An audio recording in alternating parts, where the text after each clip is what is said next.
Hey YouTube, so I've been playing Tarkov a lot on stream recently. I'm really enjoying this game, but I keep getting a lot of questions in the chat that I've answered over and over, but I think the best way to really keep it for posterity's sake is to compress all the information down into a video and an accompanying spreadsheet that will be in the description below about budget options for both gear, and maybe later we'll talk about some weapons as well. Really, when it comes to Tarkov, the best way to building wealth, especially for a newer player or a player that has the basics down and is just looking to progress further, is you really got to focus on not so much chasing the gunshots, but focus more on like the survivability aspect, because at least if you make it out with something, you're continuously progressing your PMC. If we're looking at like level 1 ragman, level 2 ragman, of what is readily available from your traders at lower levels, you have like this 6B 515 Yuli armor, which is 2 soap, 4 TP. It's not a bad trade by any means. The armor level is armor level 4. The issue that I have with this rig in particular is the amount of slots. So we'll just search this up here. So you have 4 1x2s and 2 1x1s. So that doesn't give you much more. It doesn't give you a whole lot of space. It does cut cost in the sense of it is an armored rig, in the sense that like you're not buying an armor plus a rig, so it's all compressed into one. I don't think it's a bad armor if you are actively collecting the soap and the TP to trade for, but at early levels, I'm pretty sure at level 2, let's check here. Yeah, so at level 2 there's no way to just outright buy the armor. I think you're better off trading for it rather than outright purchasing it, because of the fact that the only real routes of buying it are through maybe finding it on fence, which most of the armor that's going to be on here is going to be toasted. I mean, you have an instance here where it's 56k for a 5 out of 50, so you'd pay 56,000 rubles and then also have to pay like another 20,000 to repair, most likely. Flea market wise, there's not any real good options for the 6B5 either. Looks like we got market bugs, so we'll not worry about that too much now. So when it comes to like an armored rig, which I highly suggest an armored rig for your overall chest protection, just because you're not having to buy 2 pieces, it's all compressed into one. The 6B3TM, I love this armor. Like, I still take this armor into labs. It's a level 4 armor, so you're going, like, the trash ammo is not going to affect you too poorly. It repairs pretty decently. I don't like to run armors that are degraded down to half of the max durability. So 40 being the max durability, I wouldn't run this if it got down to like a 22 or a 23. I'd probably swap it out for a new one. But a lot of that really only factors in if you are surviving your raids. Another great option is the pack of soft armor, but it puts you in a different type of play style. With the pack of soft armor, you're only at an armor class 2. So the trash ammo, trash rifle rounds, like the PS 545, that kind of stuff, the 855, 556, that is still going to shred you. But if you're playing like a more long ranged, like you're sniping with the Mosin, you're not like being a door kicker, you're not clearing hallways, the pack of armor is going to save you from being one shot by most scavs. It's going to let you take some pistol rounds if you're running into pistolers. It's not a bad budget option if your playstyle doesn't have you in a lot of player interaction. And the 6B2 armor is basically a beefier P.A.K.A. It's the same armor class, but you've got an extra 30 durability for a little bit extra cost. The only issue with these armors in particular, like the 6B2 and the P.A.K.A., is that you do have to purchase a separate rig. So for the same price, like I think you're looking at 18k for a P.A.K.A, like 11k for an MRIG. I mean, you might be able to get a level 3 armor, but you're still out a rig. So personally, I think the best course of action, and this is the one that I predominantly use, especially early wipe, or if I'm budgeting now for Sherpa runs, stuff like that, especially this late in the wipe where everybody's got good ammo or decent ammo, you want that high level 4 protection, is the 6B3TM. It's such a great armor for at this period in the wipe right now. Backpack wise, obviously you want to be running the biggest backpack you can in most scenarios for the fact that you're being able to carry out more loot. The issue with backpacks early on, especially if we go back here to Ragman, the early backpacks, you don't have a whole lot of options. So level 1 Ragman, you've got a trade for an army bag, which would be an Alyanka. You'd be better off selling the Alyanka on the flea market. It's not worth that trade. You got 2 dog tags for an MBSS, which isn't bad, but you have to pay attention to your dog tags. If the dog tag is over a certain level, or if it's a higher level dog tag, it's probably going to be more cost effective to sell the dog tag to Therapist and use that money to buy a better bag off the flea market. I would say the cutoff, in my opinion, would be anything over a level 10 dog tag, probably not worth trading for an MBSS. The sling, it's better if you're in a situation where you have no other option for a backpack. Sling's not bad. It at least lets you pick up car battery, fuel, something like that, something that requires like a 2x2. Would it be a go-to option for me? Probably not if I had other bags at my disposal, but it's better to have a bag than not have a bag. If you can get Ragman 2, you get a lot more options, especially like not only with armor but with bags as well. You have the Burkett here, which is a same size as Scab BP, no movement speed modifier issues with that. The Scab BP, you lose 8% speed, but Scab BP is also 5k rubles less. So if you're going full on budget, I say go with the Scab BP. I know you can loot them off scabs pretty regularly. Same way with Burketts, if you're talking player scabs. I know early on in the wipe, I had probably like 40 Scab BPs just tucked inside of each other, and I'll show you guys how to do that in my stash as well, right here soon. The Tri-Zip, very good bag. Not a bad trade. The issue comes down with if you're looting a lot of filing cabinets and you're getting a lot of ES lamps, then obviously save them and make this trade. But realistically, I mean, you're looking at stuff, especially for a budget perspective, of just what you can purchase outright rather from the flea market or the vendors themselves. But yeah, like at one point in the wipe, I had like 40 of these Scab BPs, and this is backpacks all the way down because you can just keep continuously throwing them inside of each other. I think at this point the only size that I do keep, my smallest size that I do hang on to, I think is the Burkett, if we can ever get to the end. Yeah, so I run Burketts as my smallest size. More often than not, I usually stick around like a beta 2. Obviously, best backpack you can find. Same way with armor as well, really. If you kill a scab and he's got press armor or something and you don't have armor, obviously take it. A lot of your armor, especially early off, and if you're budgeting, is going to be relied on what you can readily get from both your vendors as well as cheap on the flea market, as well as what you can get off scabs. I know P.A.K.As you can get off scabs, press armors. You have some options with talking about scab kills. Now, when it comes to helmets, I really like this peen helmet. That's what is kindly known as the penis helmet. The SSH 68. Now, it's only an armor class 3, so it's going to only really fend you off from the really trashiest of ammo. But the thing about helmets in this game, outside of helmets with a face shield obviously, is the protection that you get is very minimal. You're really only covering like the top back of your head. Your sides are open, your neck is open from the back, your face obviously wide open.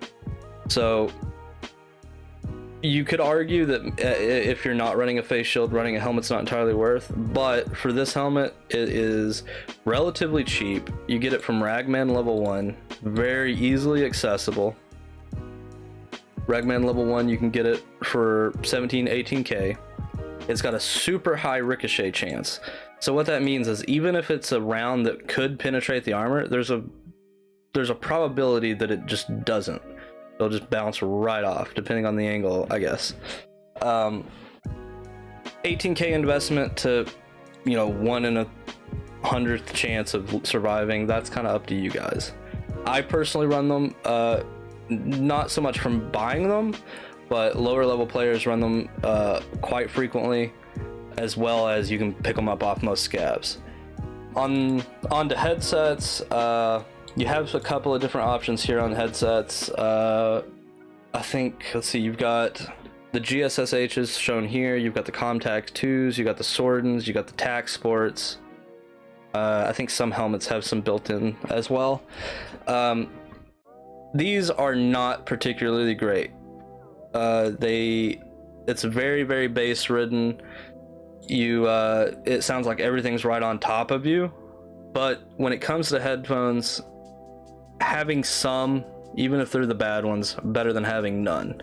It's going to be the difference between finding someone or hearing someone slow creeping around a corner from you, or just not hearing them at all and just getting surprised. These, I believe, we can just check right here. I believe they are 12k. Yeah, 12 and a half, 13k. From Ragman level 1, and those are very easily accessible. The Comtac 2s are what I predominantly run. Once you get past these GSSHs, headsets in general become a lot more preference rather than more expensive is better.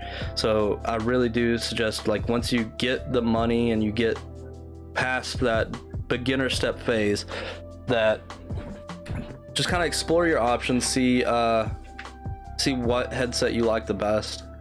I think I have some Swordens here too. Yeah, so like these are what the Swordens look like. I don't run the TAC Sports. Sometimes I'll run Swordens depending on the map, but it just kind of depends on preference. Like the Comtacs are usually pretty crunchy, Swordens are a little bit more bassy, and then you kind of got to work and figure out what your preference is.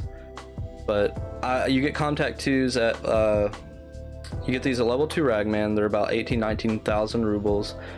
If you don't have Ragman level 2 yet and you're still watching the video for ideas on best way to budget, I believe personally this would be one of the things that I would bypass. Like I wouldn't wait to get Ragman 2. I would be picking these up off the flea market. They're that much better than the GSSHs, and if you have other shooter experience, like, you know how important sound is in a shooter, especially one where you're risking everything you take in on you. Another thing to touch on is face cover, as well as eyewear. You do have the if you are wearing glasses, goggles, something in the eyewear slot, it does cut down on the rain effect. So if like it's raining on customs and you're getting water in your eyes and shit like that, it'll cut down on that a little bit to where it's not so blurry in portions of the screen. It's not like a 100% like fix of, like, you know, you got windshield wipers on, but it at least it mitigates it some. The big thing to really focus on this portion though is the face cover. I predominantly run Shamaz. Depending on what map I'm on, I'll change up the color, but I really do like the green. The thing with face cover is you're already wearing this big shiny helmet, and if you choose not to go with the helmet, your most characters, I think all characters actually, yeah, all characters, big old bald head. That's gonna stick out in a bush or in a hallway very quickly. So you want to be able to cover that up, and we'll throw this on right here. and you can see just the difference. Like that, not nearly as shiny to be easily picked out in a background setting. But I would say, like, starting off, if I was doing budget runs right now, this very viable setup. Level 4 armor is going to save you from some minor fuck ups. Scab BP, you're going to be able to carry at least enough loot out for to make the run worth it. The helmet's going to give you a little bit of ricochet protection in the sense of, like, if a good caliber does hit, there's a chance you survive. Shema will cover your face in bush cover. Comtac 2s, you're going to be able to hear a lot crisper and a lot better than not running. If you're playing now, there is a lot of ambient noise in this game. Like, if you're not running a headset, you're just going to be hearing wind blowing constantly on most maps, and it's very easy to lose out on those minor details of, like, a glass crackling, of somebody looking out of window, a broken window, or something like that. When it comes to container size, I know a lot of people are still on the standard account, and that's perfectly fine. I started out on a standard account, and I just upgraded for the fact that I really enjoy the game and I wanted to support the dev team.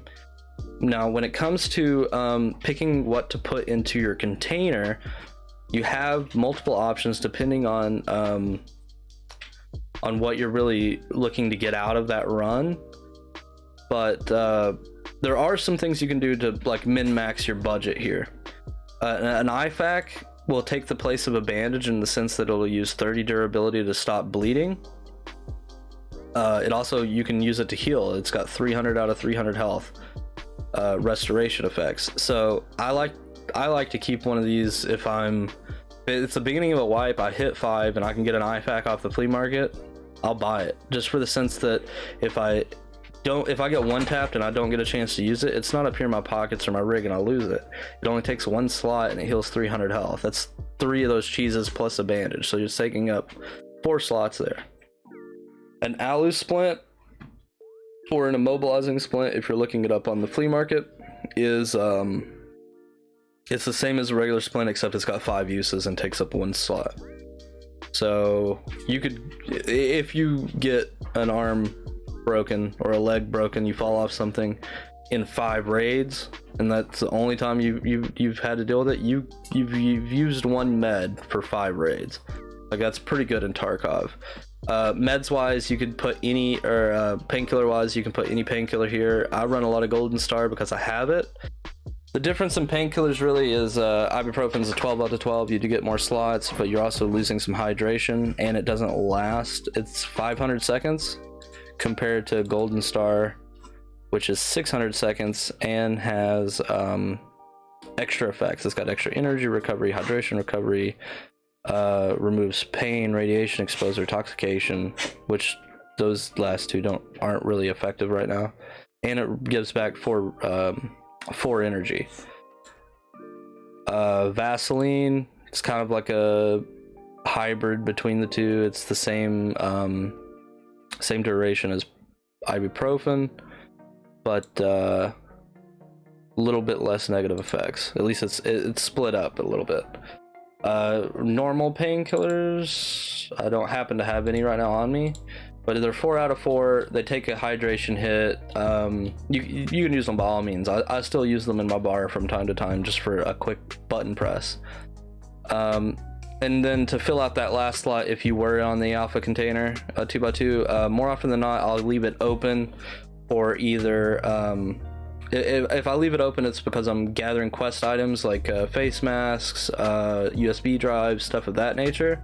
I mean, obviously you can always pull out a med that's cheaper, like I would pull out an alu splint or an IFAK to put more quest items in if I needed to.